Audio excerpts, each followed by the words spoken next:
ఆ సందేశం విన్నప్పుడు చాలా ఎస్తేరు గుండెలో చాలా గుబులు రేగిందనే చెప్పవచ్చు. ఆమె చాలా భయపడే ఉంటుంది. ఈ విషయాన్నే ఆమె తిరిగి మొర్దెకైకి ఒక సందేశం ద్వారా పంపిస్తుంది. రాజు పిలవకుండా ఆయన దగ్గరికి వెళితే తప్పక మరణదండన విధిస్తారు. ఇది రాజశాసనము అని మొర్దెకైకు ఆమె గుర్తు చేస్తుంది.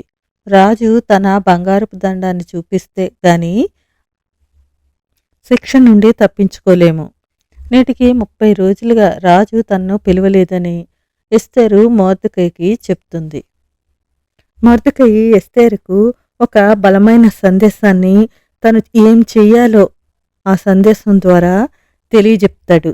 ఈ విషయం ఎస్తేరు గ్రంథము 4వ అధ్యాయం 12 నుంచి మనం చూసుకుంటే, రాజనగరంలో ఉన్నంత మాత్రం చేత యూదులందరికంటే నీవు తప్పించుకుందువని నీ మనస్సులో తలంచుకొనవద్దు.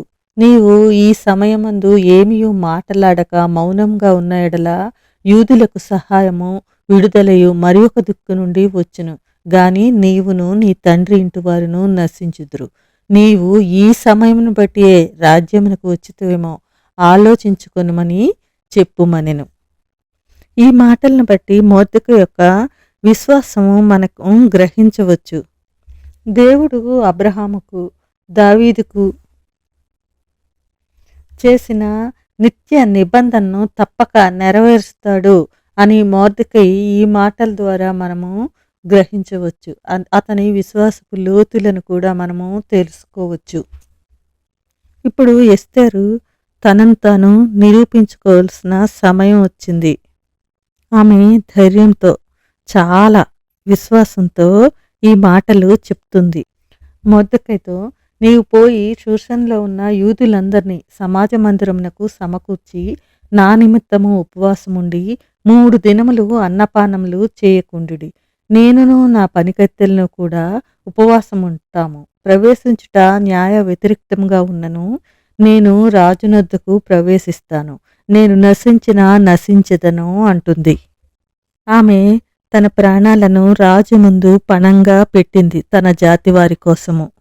ఆమె విశ్వాసము తన మరణం కన్నా బలమైనది అని నమ్మింది. మనము ఆమె ఉపవాసం కోసం ఇచ్చిన ఈ పిలుపులో చాలా విషయాలు నేర్చుకోవచ్చు. ఆమె చేయబోయే ఆ కార్యానికి చాలా బలము ధైర్యము కావాలి. తను మాత్రమే కాదు, ఇంత పెద్ద కార్యాన్ని చేయడానికి తనతో పాటు తన వారి అవసరం కూడా తనకు కావాలి. కనుక అందరినీ సమాజ మందిరంలో ఉపవాసంతో ప్రార్థనలో ఉండాలని వేడుకుంది. 3 రోజులు రాత్రి పగలు జరిగిన ఆ ఉపవాస కూడిక ద్వారా తన ప్రార్థనా బలంతో దేవుని సంధించి తన జాతిని కాపాడుకోవాలి అన్నది ఆమె యొక్క ముఖ్య ఉద్దేశము. తప్పనిసరిగా దేవుని నడిపింపు ఆమెకు కావాలి.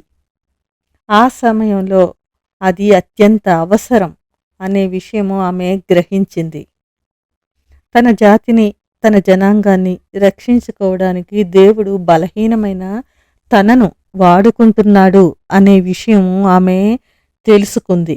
ఈ గొప్ప కార్యం చేయడానికి దేవుని యొక్క జ్ఞానము ధైర్యము కావాలి. అనంత జ్ఞాని అయిన దేవుని దగ్గర నుంచి తనకు జ్ఞానం కావాలి. దానికోసము దేవుణ్ణి ఆర్థించింది. ధైర్యం కోసము ప్రాకులాడింది. తనకు కావలసిన గుండె నిబ్బరం కానీ మనోధైర్యం కానీ బలం కానీ శక్తి కానీ ఇంకెవ్వరి దగ్గర నుంచి దొరకదు అని ఆమె గ్రహించుకుంది. కనుక 3 రోజుల ఉపవాస ప్రార్థన ద్వారా తను ఇవన్నీ సమకూర్చుకోగలను అనే నిబ్బరం ఆమెకు కలిగింది.